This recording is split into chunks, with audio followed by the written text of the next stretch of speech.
Hello, Kathleen. This is Mavis Jones. I'm from Wellington, Ohio. Rich wants me to say something to you. Next year, when I'm home and he is home, of course I'm coming home before he does, I may get the great opportunity to meet you and your sisters, which I'm looking forward to. That will be probably next fall, sometime in there.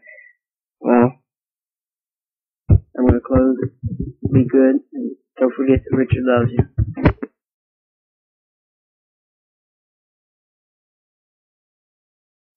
Good morning, Kathleen. This is Chuck.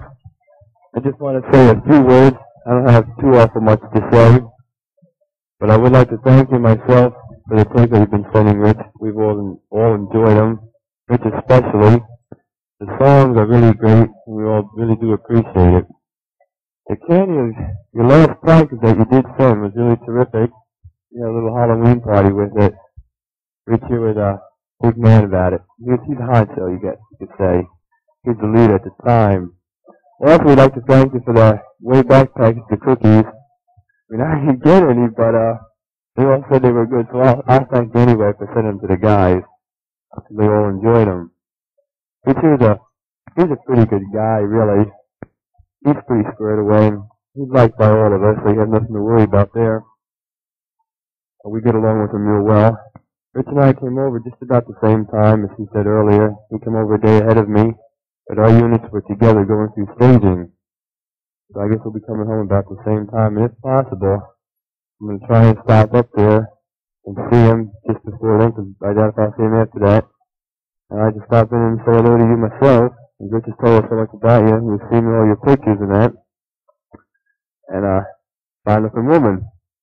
Oh, there's one thing. I mean, I'm not trying to be smart or nothing, but, are you afraid of the camera? It seems like your pictures are back so far, and I know Rich myself, he'd even like to see him more close up. I mean, we all enjoy it, and over here you don't see too many stateside people. I guess you can understand that.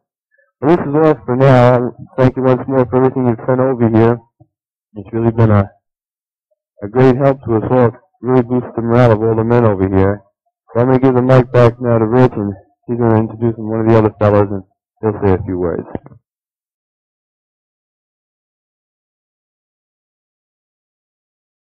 Good morning, good afternoon, good evening, or whatever it may be back there, Kathleen. This is Will from New York. Rich wanted me to get on the tape and say a few words to you, and frankly, no matter what he says, I'm really always at a loss for words. So I just thought I'd thank you for the tapes you sent to us, and for us, well, to Rich actually, but he let us listen to them all. And the candy for Halloween, which is really quite groovy. We all enjoyed it very much. Rich said he'd rather have spaghetti or something like that, but I was supposed to mention that because it hurt your feelings. But you know how the way fiancés go. And the pumpkin we got hanging up on the ceiling, or we will have as soon as Halloween gets a little closer. And the cookies, which Tex was mentioning them, were the first I'd even heard of them. So you can see how well guarded they were by Richard.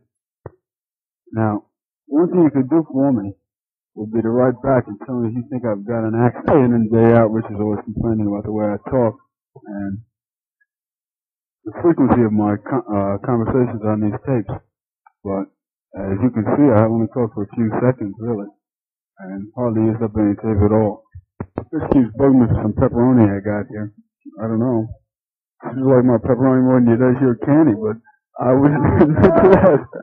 So you better send him a pack of pepperoni. Name of it is Pepperoni by Super Right. So just in case. You can really be mad at Rich if you like to. He wouldn't mind at all. Actually, I'm only harassing Rich over here. He's quite a good little guy. He's lost a lot of weight since he's been over here. I don't know how much he weighed when you left, but he's down to about 120 pounds, I think. And, well, you're going to have to make him some good chow when he comes back.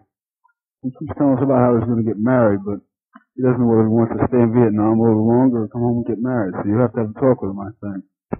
We're all close now, Kathleen, and in departing say that you can't knock New York unless you've tried it, which goes for almost anything.